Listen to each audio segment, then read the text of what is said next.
এক ফকির দিল্লি ঘুরতেছে, একজন বলছে, ভাই তোমারে তো খয়রাত করে দেখতেছি আমি সেই ছোটবেলা থেকে, খালি তুমি খয়রাত করো। একটা জিনিস আপনারা মনে রাখবেন, গরিব, আজকে যারা গরিব পরিশ্রমের মধ্য দিয়ে কালকে তারা ধনী হতে পারে, কিন্তু যারা ভিক্ষুক, যারা ভিক্ষা করে, জিন্দেগিতে কোনোদিন তারা বড় হতে পারবে না। ভিক্ষা করা যাদের অভ্যাস, জীবনেও বাড়ি করতে পারবে না, জীবনেও ধনী হইতে পারবে না, কিন্তু গরিব ধনী হইতে পারবে। কারণ হলো আল্লাহর কাছে দুইটা বৈধ জিনিস অত্যন্ত ঘৃণিত। কয়টা? একটা হলো তালাক, আর একটা হলো ভিক্ষাবৃত্তি, মানুষের কাছে চাওয়া। আল্লাহ পছন্দ করেন না। তো ভিক্ষুক ঘুরতেছে, একটা লোক বলল, মিয়া তোমার তো সারা জীবনই খরচ করতে দেখি। খরচ করবো না, করবো কি? যার কাছে যাই সে দেয় 4 আনা 2 আনা 1 টাকা, এর বেশি তো দেয় না, তেদি আমি কেমনে বড় লোক হবো? কয় যে তুমি বাদশারে চোখে দেখো না, বাদশারে চোখে দেখো না। কয় বাদশার কাছে কি আমার মতো লোক যাইতে পারে নাকি? কল না, যাইতে হবে, যাও। বাদশা একবার যাবা, এমন দেওয়া দেবে জীবনে আর তোমার খয়রাত করা লাগবে না। পাতি শিয়ালের পিছনে ঘুরে তো লাভ নাই, পাতি শিয়ালে খায় মুরগি, তোমার একটা ঠ্যাং দেবে, দাঁতের খেলালের কাজ হবে না। বাঘের পিছনে ঘোরো, বাঘে খায় গরু আর হরিণ, একটা রান দিলে তুমি 1 সপ্তাহ খাইতে পারবা। তো বলছে বাদশার কাছে যাও। তো বাদশারে পাবো কই? কই তো দেখলাম কেবল মসজিদে ঢুকলো। তারপরে ফকির গিয়ে দাঁড়ায় আছে বারান্দায়, দেখে যে উনি বাদশা ভেতরে বসে হাত তুলে আছে ভাবে, আর চোখ দিয়ে পানি পড়ে দাড়ি ভিজে ভিজে পড়তেছে। নামাজ শেষ করে, মোনাজাত শেষ করে বাদশা বেরিয়েছেন। কোন বাদশা? শাহজাহান। বাইরে আসার পর ফকির বলল, আসসালামু আলাইকুম বলে ফকির রওনা করছে। বাদশা বলে, দাঁড়াও, তুমি যে রওনা করলা, তোমার তো ভিক্ষুক মনে হয়, আর লোকেরা যারা ভিক্ষুক না তারাও তো আমার কাছে চায়, আর তুমি তো ভিক্ষুক, চাইলে না কেন কিছু? ভিক্ষুক বলে, জাহাপানা, আমি কিছু চাইতে এসেছিলাম আপনার কাছে, কিন্তু আপনার করুণ অবস্থা দেখে আমার জ্ঞানের চোখ খুলে গিয়েছে। আমি দেখতে পেলাম আমি যার কাছে চাইতে এসেছি, আমি তো কান্দি না, হাতও পাতি নাই। যার কাছে চাইতে আসলাম দিল্লির সম্রাট, আবার কোন সম্রাটের কাছে হাত পেতে ভিক্ষুকের মতো কি জানি চায়, আর চোখ দিয়া পানি পড়ে দাড়ি ভিজে ভিজে পড়ছে। আমার জ্ঞানের চোখ খুলে গেছে, দুনিয়ার বাদশার কাছে আর চাইবো না। বাদশা কান্দে যে বাদশার কাছে, তার কাছেই চাইবো। প্রিয় ভাই সব, এই জন্যে জিহ্ন সাফ করে ফেলুন। দুনিয়ার কোনো মানুষের জন্য, মানুষের কাছে নয়, কোনো কবরে নয়, কোনো কারো কাছে নয়, আল্লাহ তাআলার কাছেই আমরা নামাজের মধ্যে ঘোষণা করেছি, ইয়াকা না'বুদু ওয়া ইয়াকা নাস্তাঈন। আল্লাহ তাআলা, তোমার একমাত্র ইবাদত করি, তোমার কাছেই সাহায্য চাই। কাজেই সাহায্য আল্লাহর কাছে। কার কাছে চাইবো বলেন? আল্লাহ আমাদের ঈমান পোক্ত করে দিন। আমরা বলি আমিন, আমরা বলি আমিন। অসুখ বিসুখ হইলে পরে ধৈর্য ধরবেন। অনেক মানুষ আছে জ্বর হইলে কয় যে এত নামাজ পড়ি খালি জ্বর আমারই হয়, এত রোজা রাখি, ভালো ভালো কাম করি, আমার ছেলের অসুখ মোটে সারি না। এই জাতীয় কথা বলবেন না। মুমিনের পায়ে যদি কাঁটা ফোটে সওয়াব থেকে খালি নাই, ধৈর্য ধরতে হবে। কাঁটা ফুটছে, বলেন ইন্না লিল্লাহ। আজাবান লিল মুমিন, মুমিনের জন্য বড়ই আশ্চর্য ব্যাপার, বিপদ হইলেও শুকর আদায় করে, আর সুখে থাকলেও শুকর আদায় করে। সুবহানাল্লাহ বিহামদি। বিপদ আসলে সে বলে ইন্না লিল্লাহি, বলেন ইন্না লিল্লাহি ওয়া ইন্না ইলাইহি রাজিউন। আর যখন শান্তি আসে বলে আলহামদুলিল্লাহ। দুই অবস্থায় তার জন্য নিয়ামত আল্লাহর তরফ থেকে সে পায়, আলহামদুলিল্লাহ। প্রিয় ভাই সব, তো আল্লাহর উপর ঈমান আনার জন্য কয়টা শর্ত বলছিলাম? এই যে প্যাচ লেগে গেছে, কয় যে 3টা। আল্লাহর উপর ঈমান আনার জন্য শর্ত কয়টা? 4টা। 4টার বলছি কয়টা? 2টা। আরেকটা হচ্ছে আল্লাহর কুদরত, এ বিশ্বাস করা। আল্লাহর কুদরত মানে শক্তি। আল্লাহর কিছু বিশ্বাস করবেন, বলেন জোরে? শক্তি। আকাশ এবং জমিনে শক্তিশালী কে? কিন্তু আমার দেশের জনগণ, কিছু কিছু রাজনীতিবিদরা বলে জনগণই নাকি সকল ক্ষমতার, সকল শক্তির উৎস। কি পাগল! তুমি ক্ষমতার উৎস? নাকের মধ্যে ময়লা, দাঁতে ছাতা, পেটের মধ্যে দুর্গন্ধ ভরা, ক্ষমতার উৎস। আশ্চর্য কথা, এই যে ক্ষমতার উৎস, হাজার হাজার লোক এখানে বসা, দুইটা ভাউয়া ব্যাংক যদি দুই কোণা দিয়ে ঢোকে, ভাউয়া ব্যাংক চেনেন? বিগ সাইজের ব্যাংক, দুইটা যদি দুই দিক দিয়ে ঢোকে লাফাইতে লাফাইতে, সামনে যারা আছে এমনি লাফাবে। অন্তত টঙ্গী তামিরুল মিল্লাত মাদ্রাসা ছাড়াইয়া তারপরে ফিরে তাকায় বলবে, ভাই আমরা দৌড়াই কেন? ব্যাংকের সামনে অসহায়, বল্লা ভীমরুলের সামনে অসহায়, সাপের সামনে বিচ্ছুর সামনে অসহায়, তারা কয় সকল ক্ষমতার উৎস জনগণ। কপাল পোড়া, ক্ষমতার উৎস জনগণ নয়। এটা কোরআনের সাথে কন্ট্রাডিকশন হয় এ কথায়। আল্লাহ বলেছেন আন্নাল কুওয়াতা লিল্লাহি জামিয়া, সকল ক্ষমতার উৎস কে? চিল্লায় বলো ক্ষমতা কি দেখছেন? মাত্র 1.5 মিনিট। কয় মিনিট? মাত্র 1.5 মিনিট। আল্লাহ বলেছেন কোন? সাথে সাথে তামিলনাড়ু, মালয়েশিয়া, ইন্দোনেশিয়া, থাইল্যান্ড, মালদ্বীপ, শ্রীলঙ্কা, 2 লক্ষ লোক শেষ, 1 লক্ষের খোঁজ নাই। সমুদ্রের পানি 33 ফিট উঁচু হয়ে এসছে। সুবহানাল্লাহ কই ইচ্ছে করে না? বিজ্ঞানীরা বলেছেন ভারত মহাসাগরের তলদেশে ফাটল ধরেছে, ওর কয়েক কিলোমিটার নিচে ভূমিকম্পের উৎপত্তি হয়েছে। ভারত মহাসাগরের পানি 3 হাত না 4 হাত, কত কিলোমিটার আল্লাহ জানে। এই কয়েক কিলোমিটার নিচে যে মাটি, সেই মাটিরও কয়েক কিলোমিটার নিচে ভূমিকম্পের উৎপত্তি। এখান থেকে ভূমির কম্পন হয়েছে, সেই ভূমিকম্পে সমস্ত মহাসাগরের মধ্যে, ভারত মহাসাগরের মধ্যে জলকম্পন শুরু হয়েছে। পানির কম্পন, মাটির কম্পন একসাথে 4 তলা পরিমাণ উঁচু হয়ে পানি চলে আসছে। বাড়ি গাড়ি সব কিছু খড় কুটার ন্যায় সব উড়িয়ে দিয়েছে। এগুলোরে কপাল পোড়া নাস্তিক যেগুলি, তারা বলে প্রাকৃতিক দুর্যোগ। ওর বাপের মাথা। আচ্ছা, প্রাকৃতিক দুর্যোগ, প্রকৃতি কি? কোন জন্তুর নাম? প্রকৃতি কোন জন্তু জানোয়ারের নাম? প্রকৃতি নিজে চলে না কেউ তাকে চালায়? কে চালায়? কপাল পোড়ারা তা বোঝে না।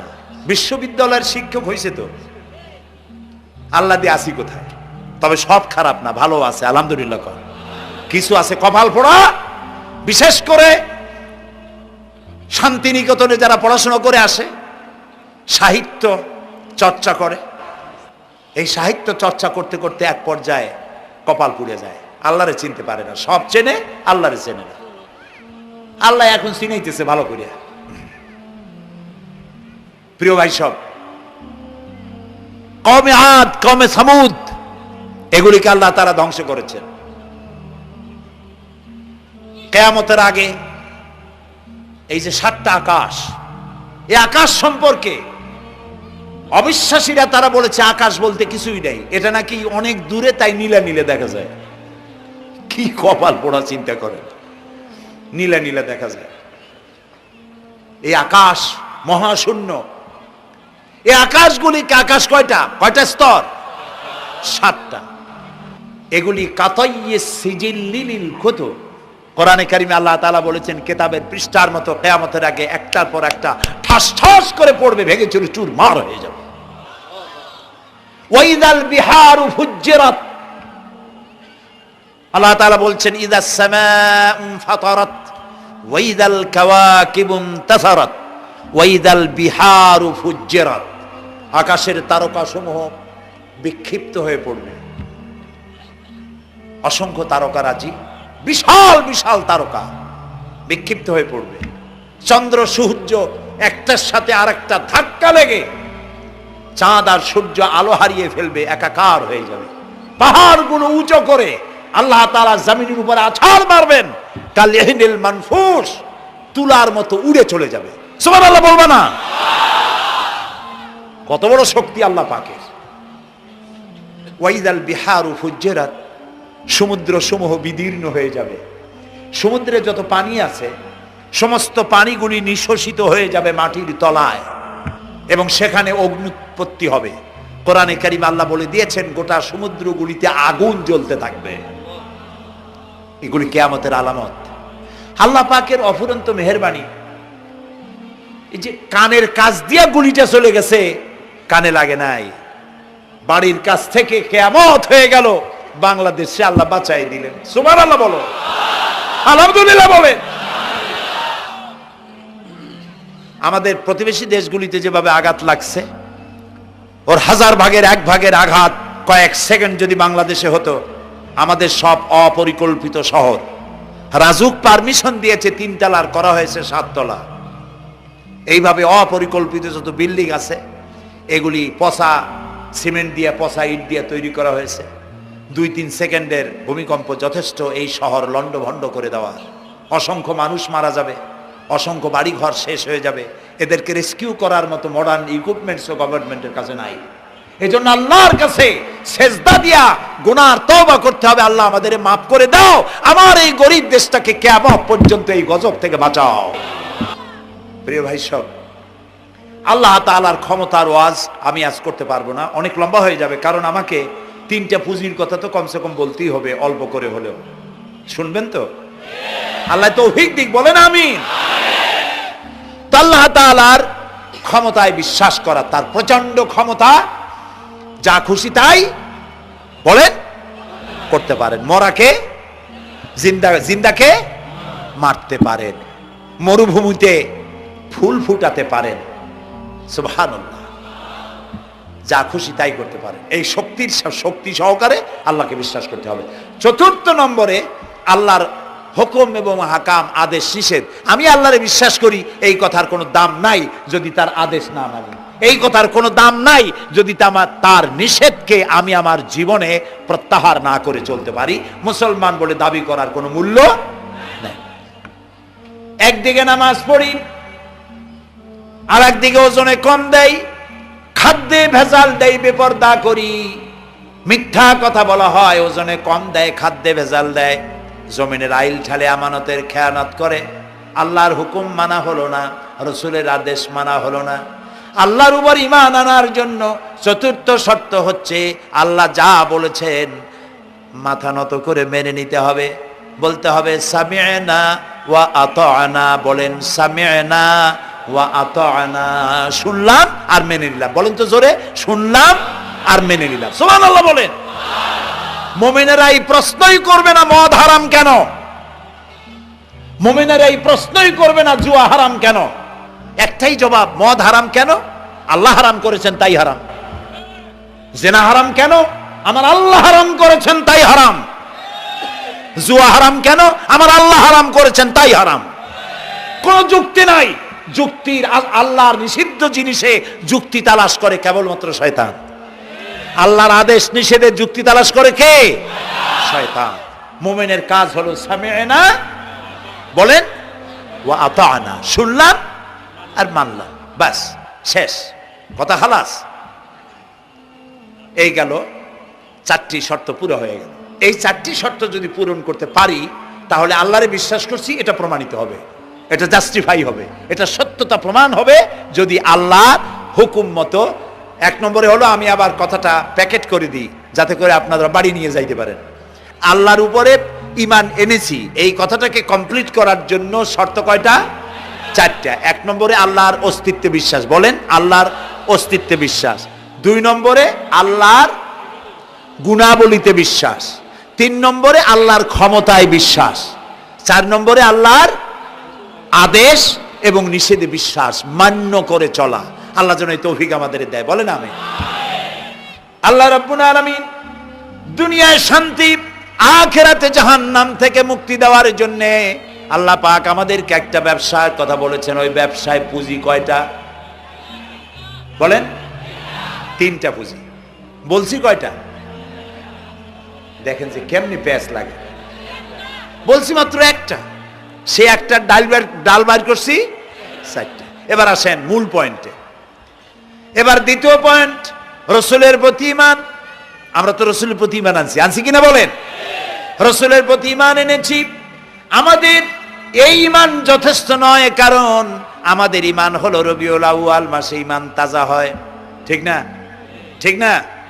রবিউল আউয়াল মাস যখন আসি, ব্যানার টানাই, শামিয়ানা টানাই, রাস্তাগুলিতে ফ্ল্যাগ লাগাই আর আলোকসজ্জা করি।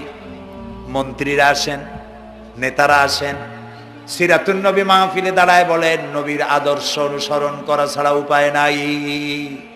অথচ ওনার পা থেকে শুরু করে মাথা পর্যন্ত নবীর আদর্শ নাই। আবার এই নেতা রামকৃষ্ণ মিশনে, রামকৃষ্ণ পরমহংসদেব তার মঞ্চে গিয়ে বলেন রামকৃষ্ণের নীতির ছাড়া বিকল্প কিছুই নেই।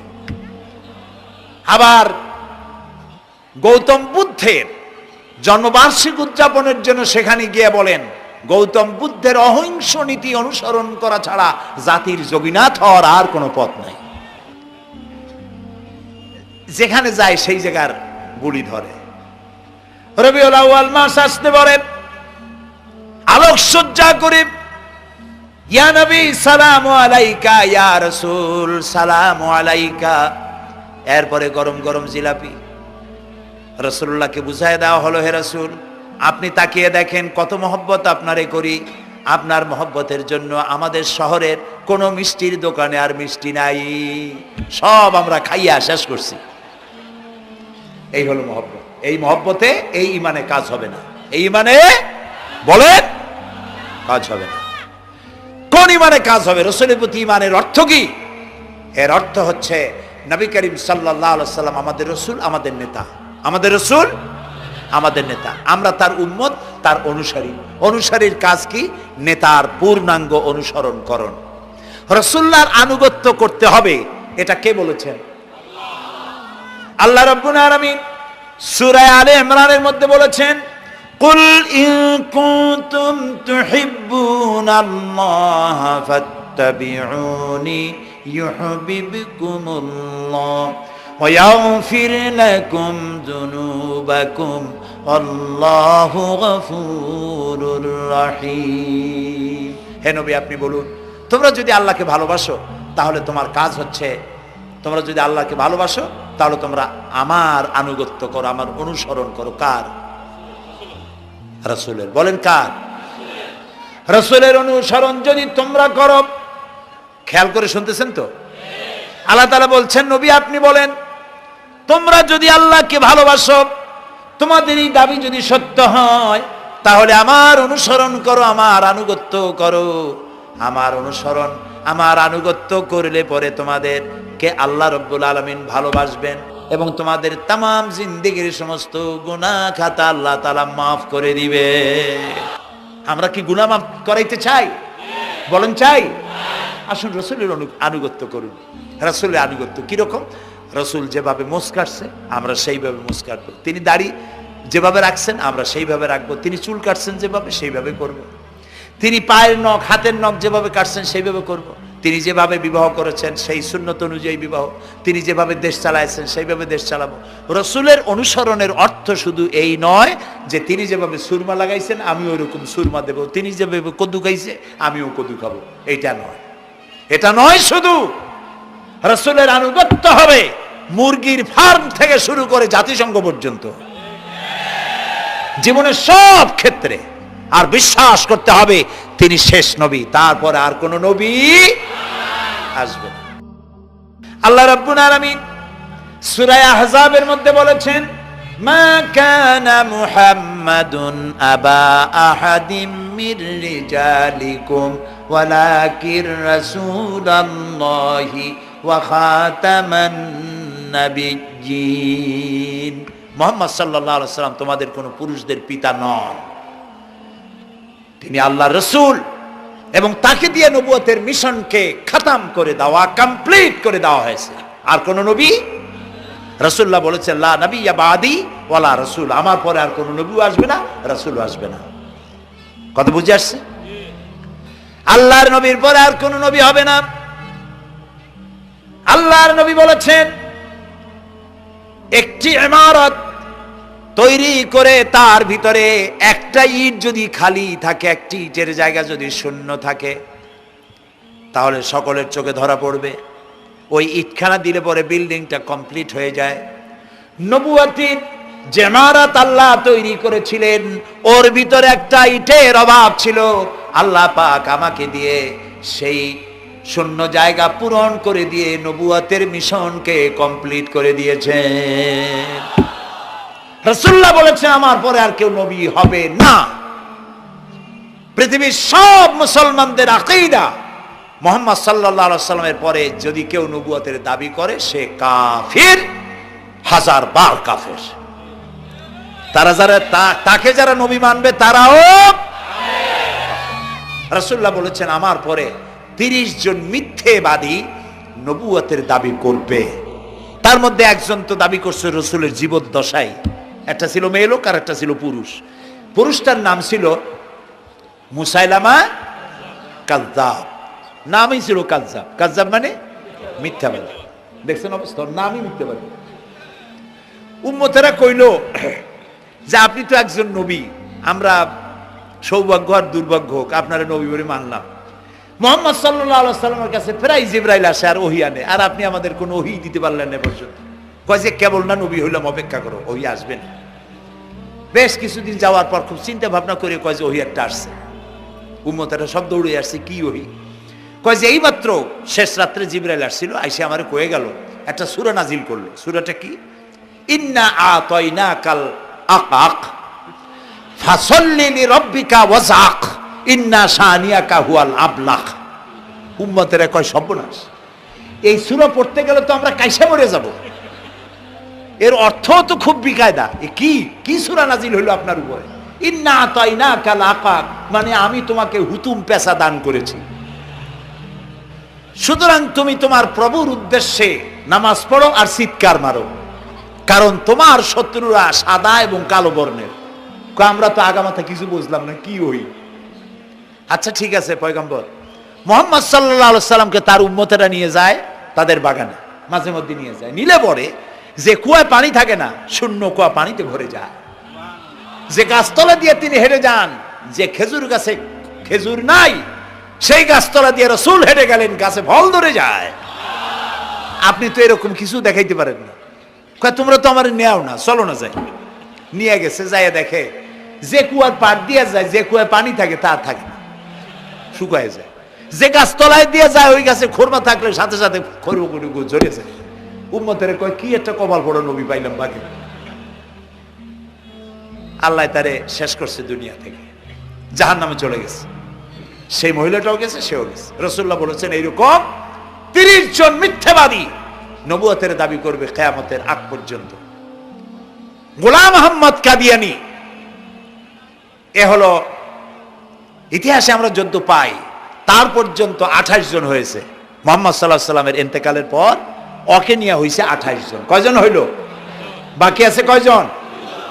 তাই বলে কিয়ামত যে এই 2 জন হইলি আগামী বছর বা 5-6 বছরের মধ্যে কিয়ামত হবে ওইটা চিন্তা করেন না। এই পৃথিবীতে একটা লোক আল্লাহ শব্দ উচ্চারণ করার যদি থাকে কিয়ামত সে পর্যন্ত হবে না। সুতরাং বহুত দেরি আছে কিয়ামতে। তবে ওর মতো আরো শয়তান 2 জন আসবে। গোলাম আহমদ কাদিয়ানী বলল আমি পয়গম্বর, আমি নবী, আমার উপরে ওহী আসে। তো তার সঙ্গে ওই যুগের বড় আলেম মাওলানা আতাউল্লাহ শাহ বুখারী রহমতুল্লাহ আলাইহি তিনি বললেন, আচ্ছা তুমি যে নবুয়তের দাবি করো এই শক্তি তুমি পাও কই? কয় যে আমার শক্তি তো কোরআন, কোরআনের মধ্যেই আছে আমার কথা। কোথায়? কয় সূরা সফের মধ্যে আছে, ইয়াতি মিন বাদি ইসমুহু আহমদ। ঈসা আলাইহিস সালাম আমার ব্যাপারে ফোরকাস্ট করেছেন, ভবিষ্যৎবাণী দিয়েছেন যে আমার পরে একজন আসবে তার নাম হবে আহমদ, আমি তো সেই আহমদ। মাওলানা বুখারী বলছেন বেকুব, ঈসা আলাইহিস সালাম যার কথা বলেছেন তার নাম, ঈসা আলাইহিস সালাম যার কথা বলেছেন তার নাম হলো ফকাত আহমদ, আর তোমার নাম হলো গোলাম আহমদ। তাহলে এতে করে বোঝা যায় ঈসা আলাইহিস সালাম যার কথা বলেছেন তুমি সেই আহমদের গোলাম, তো তুমি নবুয়তের দাবি করো কেন?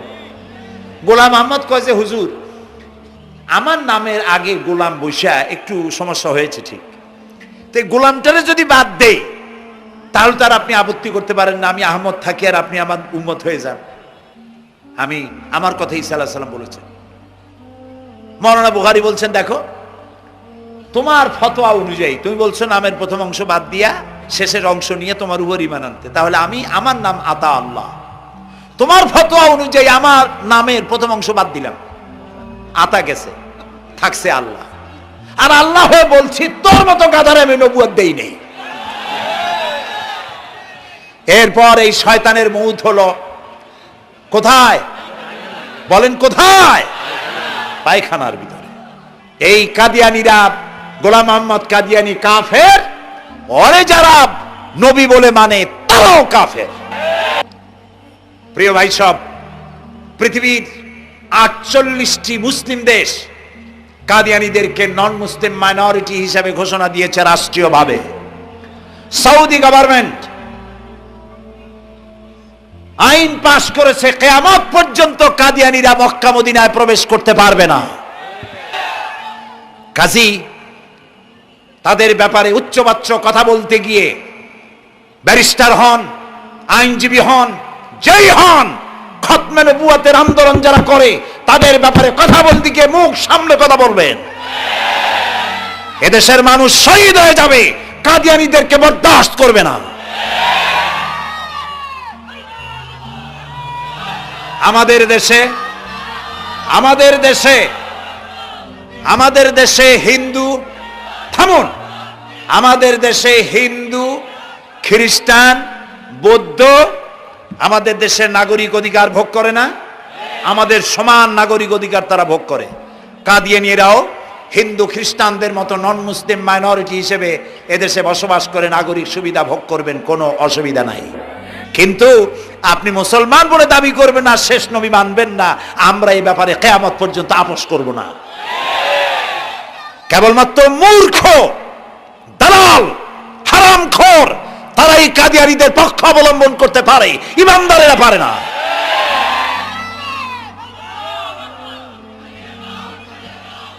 কাদিয়ানীরা যে সব মসজিদ তৈরি করে, এগুলি মসজিদ নয়, এগুলি উপাসনালয়। হিন্দুদের মন্দিরকে যেভাবে আমরা সম্মান করি, ওদের উপাসনালয়কেও সম্মান করি।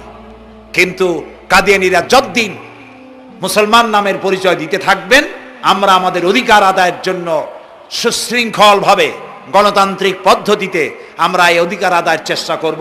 খতম নবুয়তের আন্দোলন কোনো রাজনৈতিক আন্দোলন নয়, এটি আমাদের ইমানের আন্দোলন। যারা আন্দোলন করতেছেন তারা আমাদের ফরজে কিফায়ার দায়িত্ব পালন করছেন। প্রিয় ভাই সব, রাসূলের প্রতি ঈমান আনতে হলে এরকম ঈমান আনতে হবে, তারপরে আর কোন নবী আসবে না। তারপরে কথা হলো তাকে অনুসরণ করতে হবে পায়ের নখকাটা থেকে শুরু করে মাথার চুল পর্যন্ত, জীবনের সব ক্ষেত্রে রাসূলের অনুসরণ করতে হবে। তিনি সেনাপতি ছিলেন, শ্রমিক ছিলেন, পিতা ছিলেন, নানা ছিলেন, স্বামী ছিলেন, ঠিক না? তিনি রাষ্ট্রপ্রধানও ছিলেন।